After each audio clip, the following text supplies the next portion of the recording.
तो कहानी के शुरू में हम एक गाड़ी को देखते हैं जिसमें रेडियो पर बताया जा रहा था कि गवर्नमेंट के पास रिसोर्सेज जराए बहुत कम है, यानी कि शहर में खाने पीने की किल्लत पड़ गई थी। तो इसलिए उन्हें बच्चों और उन औरतों को जो माँ बनने वाली हैं, उन्हें मारने का कदम उठाना पड़ा ताकि और पॉपुलेशन आबादी ना बढ़ सके। फिर हमें उसे गाड़ी से आदमी निकलता हुआ दिखाया जाता है जो बहुत से लोगों को इस जगह पर लेकर आया था। उन्हीं लोगों में एक कपल था, मिया नाम की लड़की अपने हस्बैंड के साथ थी। ये सब लोग अब एक कंटेनर में बैठ जाते हैं। कंटेनर में एक औरत अपने टैब पर खबर देखती है कि गवर्नमेंट यहाँ पर खाने की कमी की वजह से बच्चों और माँ बनने वाली औरतें मार रही है। ये सब देखने के बाद मिया बहुत उदास हो जाती है क्योंकि वो भी माँ बनने वाली थी। इसलिए मिया और उसका हस्बैंड, जिसका नाम निको होता है, वो दोनों कंटेनर में बैठकर इस शहर को छोड़कर जा रहे थे। निको बैठकर मिया से बातें करता है और साथ ही वो उसे एक चॉकलेट भी देता है। कहता है कि इसे तुम तब खाना जब हम अपना सफर खत्म करेंगे और दूसरे मुल्क पहुँच जाएंगे, जहाँ पर हम अपने बच्चे के साथ बहुत खुश रहने वाले हैं। मिया दरअसल इस बच्चे से पहले मिया की एक और बेटी भी थी जिसको यहाँ की पुलिस ने मार दिया था। अब इनकी बातों के बीच कंटेनर का दरवाजा बजने लगता है। जब निको देखने जाता है तो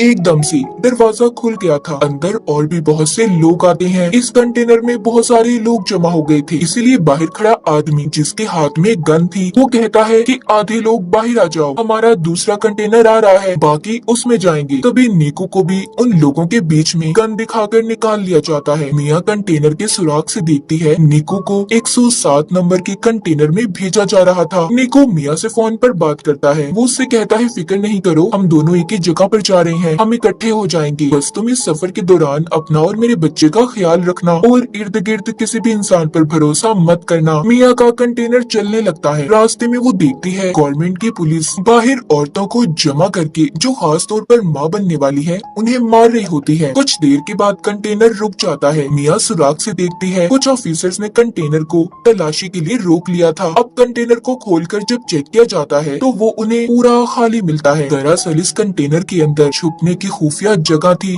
सभी लोग उधर छुप गए थे। ऑफिसर जब गोली चलाता है तो उसे भी पता चल गया था कि अंदर खाली बहुत सी जगह है। अब पुलिस ऑफिसर सबसे कहता है देखो खुद ही सब लोग बाहर आ जाओ वरना तुम्हें ऐसे ही मार दिया जाएगा। ये सुनकर मिया उस कंटेनर के अंदर रखे डब्बों के ऊपर चढ़ गई थी। तभी वहाँ पर एक लड़की भी जान बचाने की खातिर दरवाजा खोल देती है। जैसे ही वो बाहर आती है, ऑफिसर ने उसके सर पर गोली चला दी थी और फिर एक एक करके सबको मार दिया जाता है। सबको खत्म करने के बाद ऑफिसर ये हुक्म देता है कि यहाँ से लाशों को ठिकाने पर लगाकर कंटेनर को साफ करके शिप में भेज दिया जाए। ऑफिसर के आदमी ऐसा ही करते हैं। मिया जो कि ऊपर की तरफ जाकर छुप गई थी, अब वो नीचे आती है और निको को फोन लगाकर बात करने की कोशिश करती है, मगर निको का फोन बंद आ रहा था। इससे मिया बहुत ज्यादा परेशान हो गई थी। फिर वो वहाँ पर उन्हीं मरे हुए लोगों के सामान को देखने लगती है जो कंटेनर में थे। उसे एक बैग से ड्रिल मशीन, चाकू, लाइट मिलती है और भी बहुत सी चीजें थी। मिया का कंटेनर शिप में रखवा दिया जाता है। रात भी हो गई थी। तभी समंदर में तूफान आ गया था। उस तूफान की वजह से मिया का कंटेनर जोर जोर से हिलने लगता है। वो मदद के लिए बहुत चिल्लाती है, मगर यहाँ पर कोई भी उसकी आवाज सुनने वाला नहीं था। कंटेनर अब और भी ज्यादा जोर जोर से हिलने लगा था, जिस वजह से मिया का सर एक बॉक्स पर लगता है। वो बेहोश हो गई थी। अब जब सुबह होती है और मिया को होश आता है तो देखती है कि उसका कंटेनर बाकी कंटेनर्स की तरह समंदर में डूब रहा है। वो निको को कॉल करने की भी कोशिश करती है, मगर उसका फोन भी टूट चुका था। पास ही से उसे बहुत सी आवाजें आ रही थी जो कंटेनर में बंद लोगों की आवाजें थी। सब मदद के लिए चिल्ला रहे थे। वो अपने कंटेनर के सुराग से देखती है कि 107 नंबर वाला कंटेनर पानी में डूब गया है जिसमें निको था। अपने हस्बैंड की ऐसे मौत देखकर तो वो बहुत ज्यादा टूट चुकी थी। सोचती है कि अगर निको ही नहीं रहा तो मैं जिंदा रहकर क्या करूंगी। इसलिए अब वो खुद को भी मारने की कोशिश करती है कि तभी उसे अपने बच्चे का एहसास होता है। वो अपने बच्चे के बारे में सोचने लगी थी, इसलिए मरने का इरादा बदल लेती है। वो ये सोचकर खुश हो रही थी कि बहुत जल्दी इस दुनिया में उसका और निको का बच्चा आने वाला है। यही सोचते सोचते वो सो जाती है। अब जब सुबह को वो उठती है, उसके कंटेनर में पानी भरने लगा था। वो डूब रही होती है।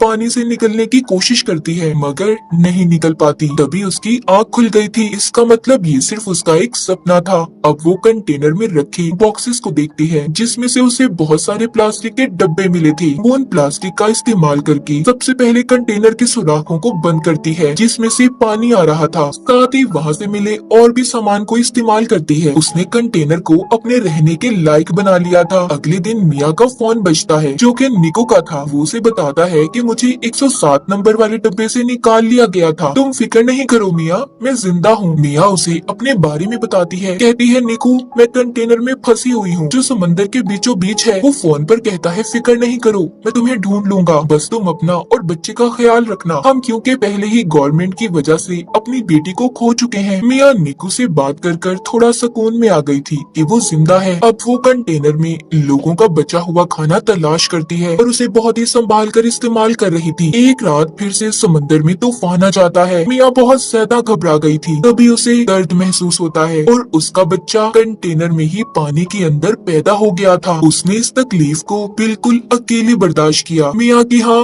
बेटी हुई थी जिसे देखकर वो बहुत खुश होती है। उसने उसे अपने गले लगा लिया था। वो अपने बेटे का बहुत ख्याल रखती है। आहिस्ता आहिस्ता मिया भी ठीक हो गई थी मगर अब उसके पास पड़ा खाना भी खत्म होने लगा था। वो सोचती है कि आखिर कब तक वो ऐसे ही इस कंटेनर में बंद रहेगी। तभी उसे अपने सामने पड़ी ड्रिल मशीन नजर आती है। ये उस मशीन को लेकर कंटेनर के ऊपर रास्ता बनाने की कोशिश करती है। तभी इसकी बेटी भी रोने लगी थी। ये नीचे आती है और अपनी बेटी को संभालती है। अगले दिन फिर से ये रास्ता बनाने का काम करती है मगर अब ड्रिल मशीन भी बंद हो गई थी। मिया ने गुस्से में उस मशीन को फेंक दिया था। तब इसे चाकू नजर आता है। ये अब उस चाकू का इस्तेमाल करती है मगर चाकू भी टूट गया था। मिया देखते है कि उसके पास अपना पीने के लिए पानी बचा था और न खाने के लिए खाना। उसकी हालत बहुत ज्यादा खराब थी। वो बेहोश हो जाती है। उसे अपनी बेहोशी की हालत में अपनी बेटी नजर आती है जिसको गवर्नमेंट ने मार दिया था। उसे अपने पास निको भी महसूस होता है जो उससे बस यही कह रहा था, मिया इसमें तुम्हारी कोई गलती नहीं, तुमने हर कोशिश की। कि तभी मिया के मुंह पर बारिश का पानी गिरता है। उसे होश आ गया था। वो अब एक कपड़े को फंसाकर कंटेनर के उस हिस्से को खींचती है जिसमें उसने सुराख किए थे। मिया की मेहनत रंग ले आई थी। रास्ता खुल जाता है। वो पहले तो डब्बों में पीने के पानी को जमा करती है।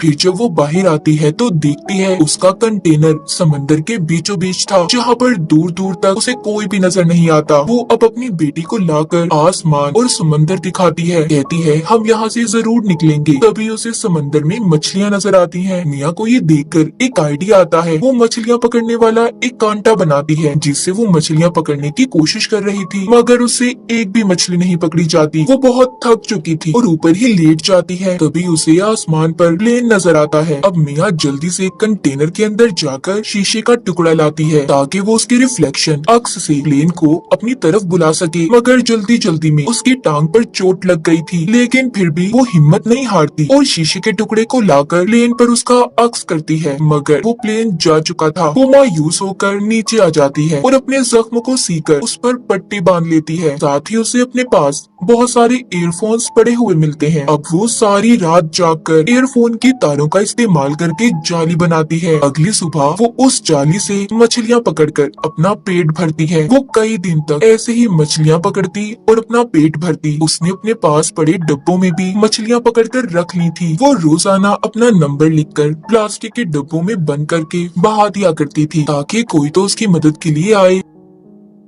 एक रात उसे निको का फोन आता है जो कहता है मिया मुझे माफ कर दो, मैं तुम्हें बचाने नहीं आ सका। हमारे कंटेनर को पुलिस ने पकड़ लिया है, मुझे गोली लगी है। मिया कहती है निको हमारी बेटी हुई है जो बिल्कुल तुम्हारी जैसी है। वो उसे अपनी बेटी की आवाज भी सुनवाती है कि तभी उसका फोन बंद हो गया था। मिया बहुत रोती है और कंटेनर के ऊपर ही सो गई थी। ऐसे ही उसे कंटेनर में रहते 32 दिन गुजर जाते हैं। कंटेनर में जितना भी सामान था सब मिया ने इस्तेमाल कर लिया था जो जो उसके काम आ सकता था। अब वो कंटेनर के ऊपर डब्बों का इस्तेमाल करके एक छोटी सी कश्ती बनाती है जिसमें उसने अपनी बेटी को लिटा दिया था और मछलियाँ जमा करती है कि तभी उसे एक परिंदा नजर आता है जिसे देखकर वो सोचती है कि आसपास जरूर कहीं खुशकी होगी। थोड़ी देर में रात भी हो जाती है। मिया के कंटेनर में पानी भरने लगा था। उसकी बेटी की तस्वीर कंटेनर में गिर गई थी। मिया जब उसे लेने जाती है तो उसका पाँव रस्सी में फंस गया था। तभी ऊपर से उसकी बेटी की छोटी कश्ती पानी में बह गई थी। मिया किसी तरह अपने पाँव को जैसे तैसे छुड़वाकर बाहर आती है, मगर अब उसे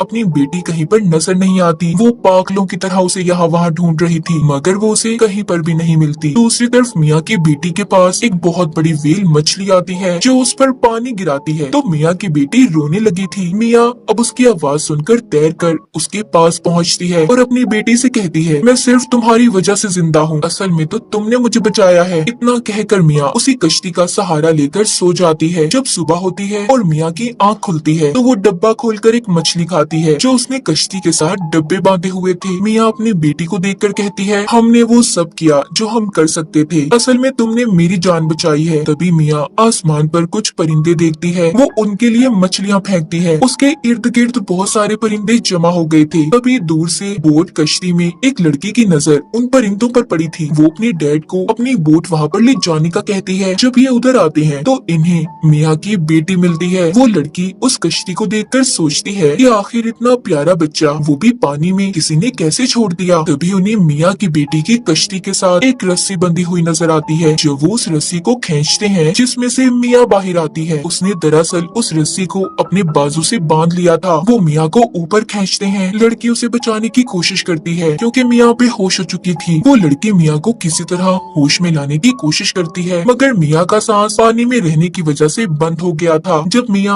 अपनी बेटी की रोने की आवाज को सुनती है तो उसे होश आ गया था। वो उनसे पूछती है कि मेरी बेटी कहाँ पर है। वो लड़की मिया की गोद में उसकी बेटी देती है। बोट में लड़की के डैड मेडिकल मदद बुला रहे थे। मिया सबको देखकर बहुत खुश थी कि उसकी और उसकी बच्ची की जान को इन लोगों ने बचा लिया। वो अपनी नई जिंदगी के बारे में सोचकर रोने लगती है। मिया ने बहुत सी मुसीबतों का सामना किया था, आखिरकार उसने अपनी और अपनी बेटी की जान को बचा लिया। माँ बनने की ताकत ने उससे हर वो काम करवाया जिसके बारे में उसने कभी सोचा भी नहीं था। उसने एक बहादुर लड़की की तरह कंटेनर में बहुत से दिन गुजारे। मिया की इसी बहादुरी को दिखाते हुए इस फिल्म की कहानी भी यहीं पर खत्म हो जाती है।